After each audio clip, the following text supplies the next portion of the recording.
Welcome back to my YouTube channel. I'd like to update you on a recent trip that I just came back from. Cubcrafters factory in Yakima, Washington, where I completed the final assembly on my Carbon Cub FX3. If you recall from my last video, I fabricated all the parts that we're going to construct my FX3 from. And while I was gone, in the time frame where I made the parts and between my final assembly, Cubcrafters was hard at work assembling all those parts, including the avionics, the rudder pedals, all the electronics that were there, assembling the wings and all the parts, welding everything together.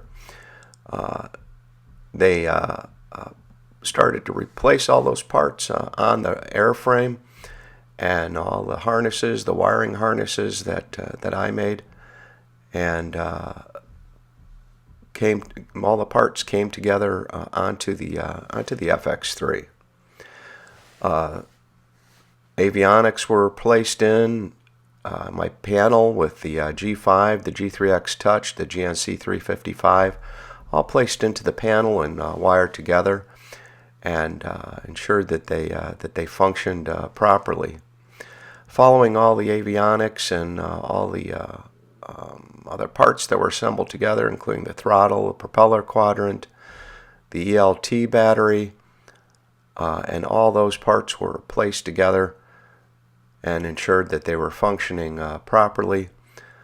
Following that inspection, the plane was then set up on a rotisserie so it could be covered and painted.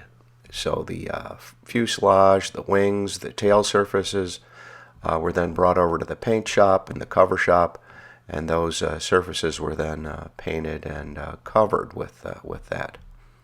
And this, of course, is all before I arrive back again for final assembly. This is in the months intervening, the 3 months intervening between my first assembly build and the second assembly with that. Starts looking like an airplane at this point in time with the covering. I'm watching it on the webcam with that in the factory as it's put onto the factory floor, and getting ready for my final assembly with that. Plane is put together with all the different parts that are there, and the interior put on. And right before I arrive, it's test assembled together. Then, of course, I have to get on an airplane, go out to Yakima, Washington, to go ahead and do my final assembly, the things that I need to do. Arrived back at Yakima with the crew car waiting for me. This time I had the crew car. Same home to suites that I stayed in before. Great hotel, nice hotel. Of course, when I got there, had to resample the local beer again. And so I went over to Bale Breakers, and of course I had a beer. Restaurant Water Fire was great. Had that again.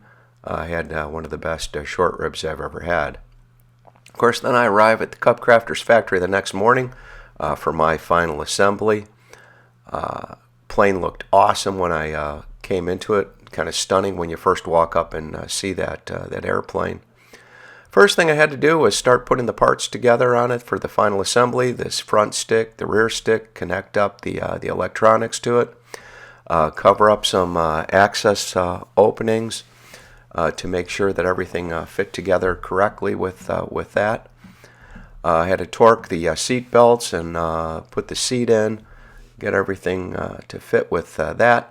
Of course, the seat bolt was a little difficult. You have to go through the access in the bottom to get the seat, and then continue on putting on all the seat belts. Back seat has to go in, the sling seat, and then step back and take a look at it. Put the door on, have to get the hinge all lined up, make sure that all fits together.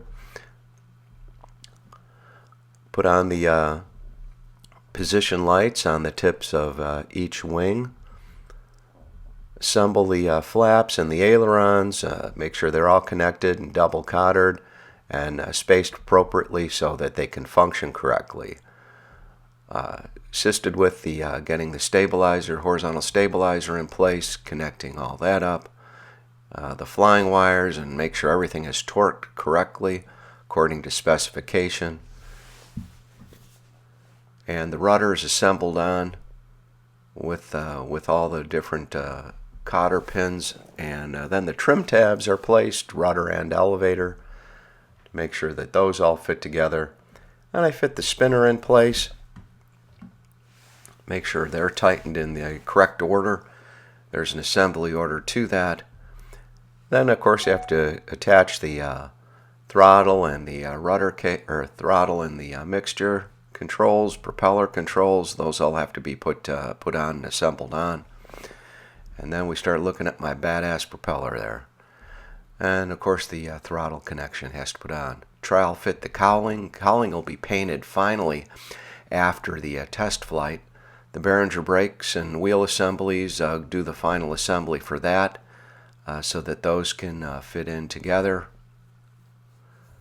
And then of course the fuel tanks installed and the covering put on for the fuel tanks for that.